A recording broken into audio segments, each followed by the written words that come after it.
What's going on, you guys? It's your girl Kelsey Lynn, and today we are going to talk about how to write a song.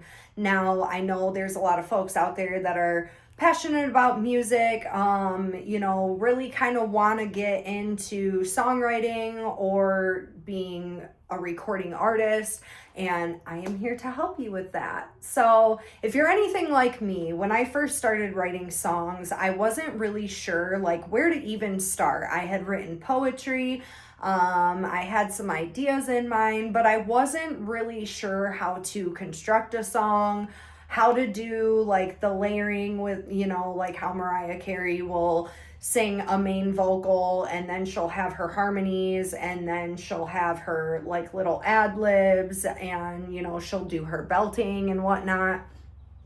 I wasn't really sure how to do all of that.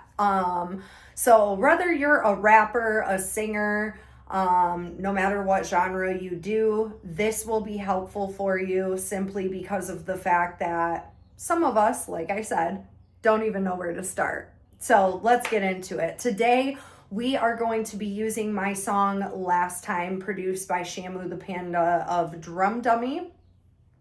And I already have the song loaded into Serato. This song's been out for about a year and a half, maybe 2 years now. So, I did load it into my DJ deck, and let's go ahead and just take a listen before we start. Okay, sorry about that, guys. I already messed up my first long form how-to video because I didn't even turn the speakers on, and that is key. You have to be able to hear the music. So, we're going to go ahead and play this.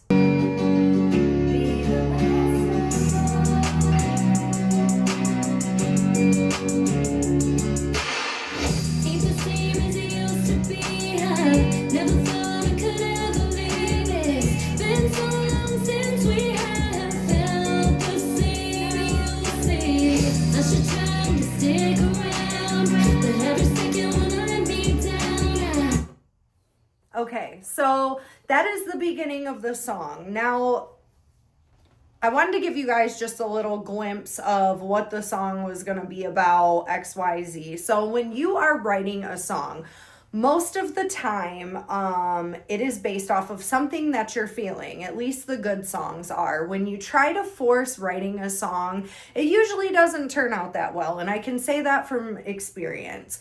When you are going through something and it is most authentic to you, that is exactly when you should be writing, because that is going to form who you are as an artist and bring in people who are feeling the same way. So, with that being said, let's go ahead and get into song formats. Now, for a song format, you could write songs all kinds of different ways. You're going to have a chorus or a hook. You're going to have verses. You're going to have intros, outros, B hooks, leads, whatever.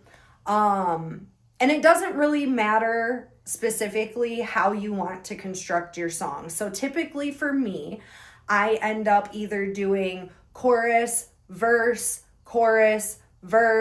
then a bridge, and then another chorus. So I think we're going to go off of that format today. So with this song in particular, Last Time, what I did is it started off with the verse. Now, this is going to be basically your valley. One piece of advice that I got somebody who works for a very prominent record label had told me, your song needs to be all about peaks and valleys, peaks and valleys. It really keeps the listener engaged. It also brings some excitement, so your song isn't sounding the same the whole entire way through.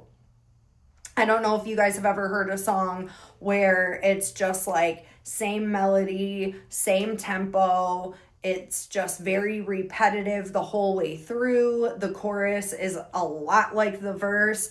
It will honestly take your listener to snoozeville. So we don't want to do that. So with this song, we did the verse first, and that is going to be your valley. That is going to basically set the tone for what your song is going to be about. Within the first 30 seconds, your listener will kind of get an understanding of what you are trying to convey to them. So my advice for the first verse is to come off strong. Really let those emotions out and let them know exactly what this song is going to be pertaining to. So let's go ahead and play some more of the first verse. Don't think that it could ever stay the same, so I'm on my way. So within my first verse, it kind of has like a B verse. And what I mean by B verse is it will be in the first part of the verse. Not the first part of the verse. Oh my gosh, what am I talking about? It will be at the end of the first verse, and it will also be at the end of the second verse. So you're going to basically write whatever you gotta say, and then that B verse will kind of be repetitive at the end of your verses, if that makes any sense.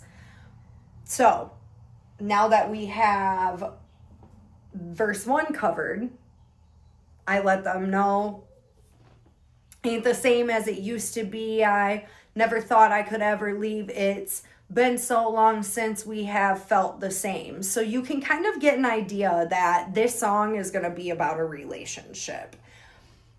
Now we're going to go into the little tiny B verse that we have, which is right here. Then you pull me in and tell me you think that I should stay.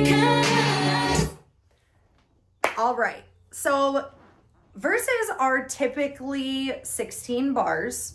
Sometimes it's 12. Sometimes it's 8. Mine are usually 16. That's usually what I stick to. Of course, I group that 16 bar and the B verse is within those 16 bars. Now we're going to go into the hook. The hook is the most,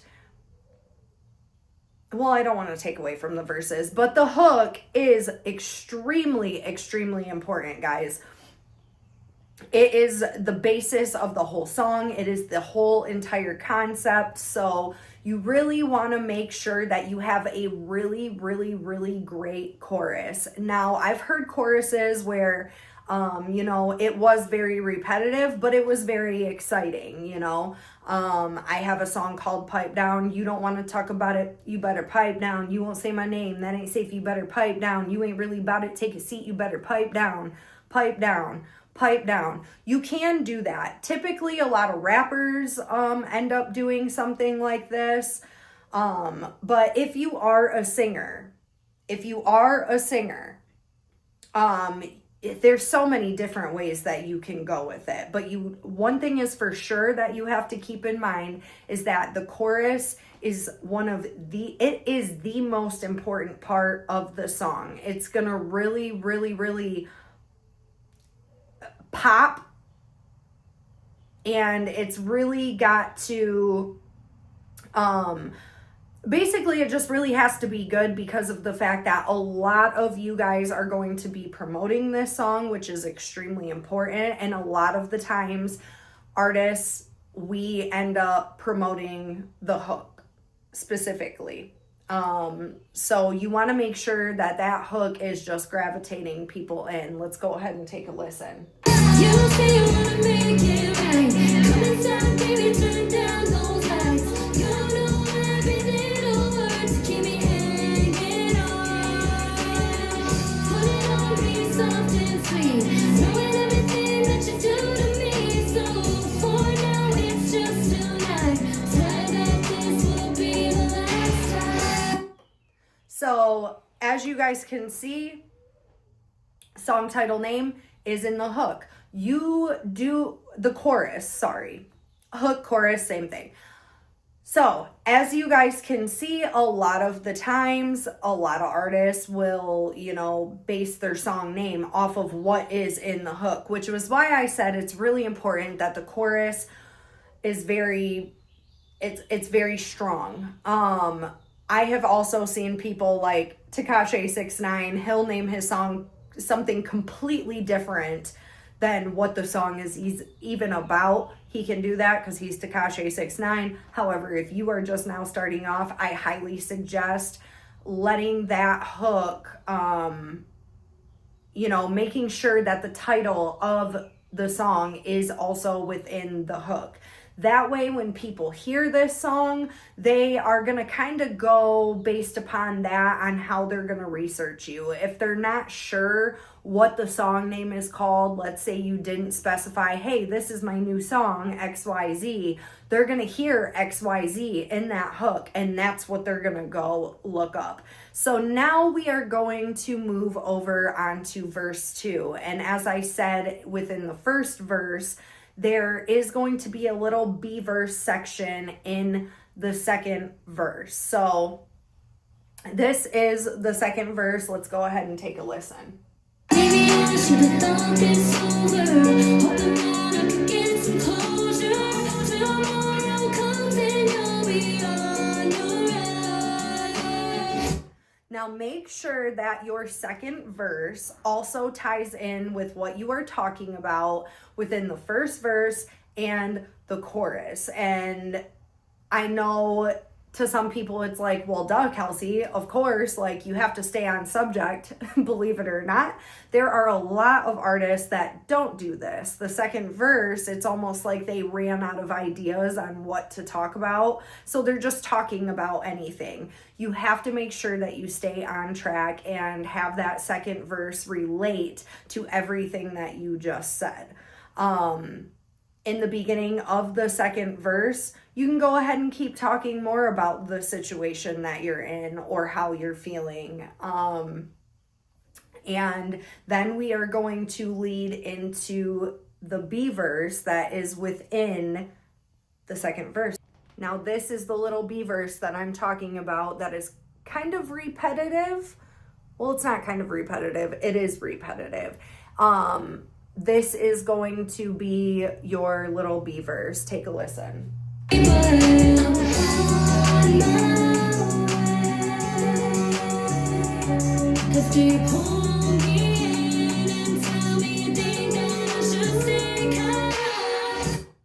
So, as you guys can see, I said the same thing at the end of the first verse. We're saying the same thing at the end of second verse. The only thing that was different was saying after you pull me in. So we did switch it up just a little bit, but genuinely, what the fuck? Sorry. Generally, it is the same thing. Some people, don't even do these, but I like to do them, especially while I'm singing. So now that we're done with the second verse, we are going to go ahead and go back into the chorus again. Let's go. You say you wanna make it right. Come inside, baby, turn down those lights. You know every little word to keep me hanging on. Put it on me soft and sweet, knowing everything that you do to me. So for now, it's just tonight. Swear that this will be the last time.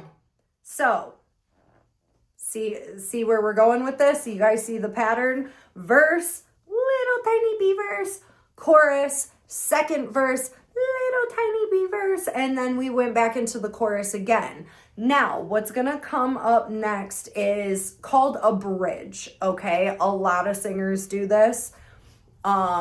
The bridge, you can get creative with. You can do harmonies and layers, or you can just get straight to the point. But typically I like to lay down some harmonies and kind of just let the song do its thing, let people feel that production or the instruments or, what it might be. So let's go ahead and take a listen to the bridge.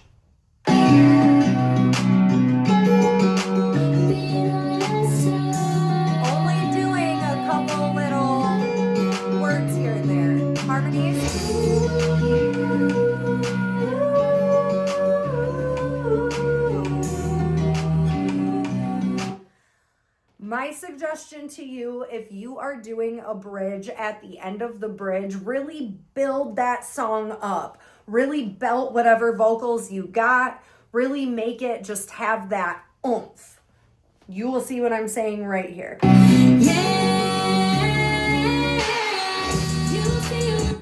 And then, as you can see, we're going back into the chorus after the bridge. If you are a really strong vocalist, in that last hook, you can do all kinds of ooh-la-las, all kinds of harmonies, I don't know why I'm doing this right now. What? Okay. Anyways, so you can belt, you can, really show off that vocal range. You can do it throughout the whole song, but I think that the last chorus is a great opportunity to show off and showcase that talent, that range. So let's go ahead and have a listen.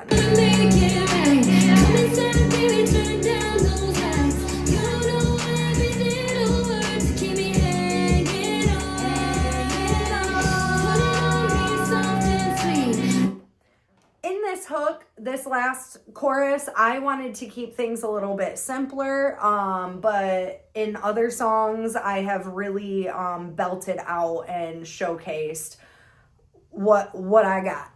So let's go ahead and keep listening.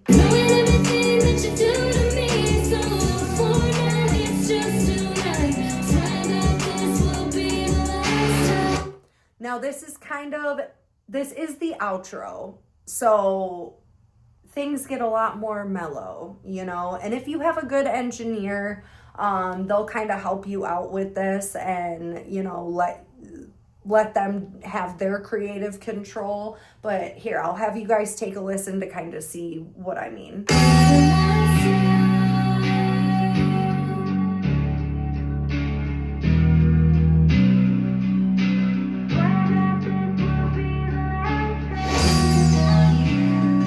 So you guys hear that kind of like muffled voice. So if you're not an engineer, don't worry. Communicate with your engineer. Hey, I kind of want these things at the end of my song. And can you put this here? And can you do this here? 9 times out of 10, a lot of engineers can do that for you. So as you guys can see, my engineer did this for me. I did not sing those right there in that spot inside of Pro Tools. He just kind of took it and did his own little thing with it. And I like to give my engineers and my producers and whoever is working with me their own creative control. And if I don't like it, I'll just say, hey, I don't like that. Can you take that out? So, long story short, you guys, when you are writing songs, make sure that it is authentic to you. I cannot stress that enough. I know there's been this big hype up with fake music and, things that these artists know for sure people are going to, it's going to grab their attention. But I really want people to bring real music back. So that's why I'm talking about authenticity so much. Make sure that your song is constructed very, very well. Sometimes, like I said, that will be chorus, verse, bridge, chorus. Sometimes that will be verse, chorus, verse, bridge, chorus. It really doesn't matter, just as long as you are kind of having a pattern there. Peaks and valleys. I can't stress that enough. Peaks and valleys, okay? Because that is going to take your listener down. It's going to pump them back up again. It's going to take them down. It's going to pump them back up again. And that is what truly makes a song super exciting and super worth listening to. The other advice that I can give you guys is, make sure that you kind of find your pocket. Some people aren't the strongest vocalists, but that doesn't mean that you can't write a song and record a song.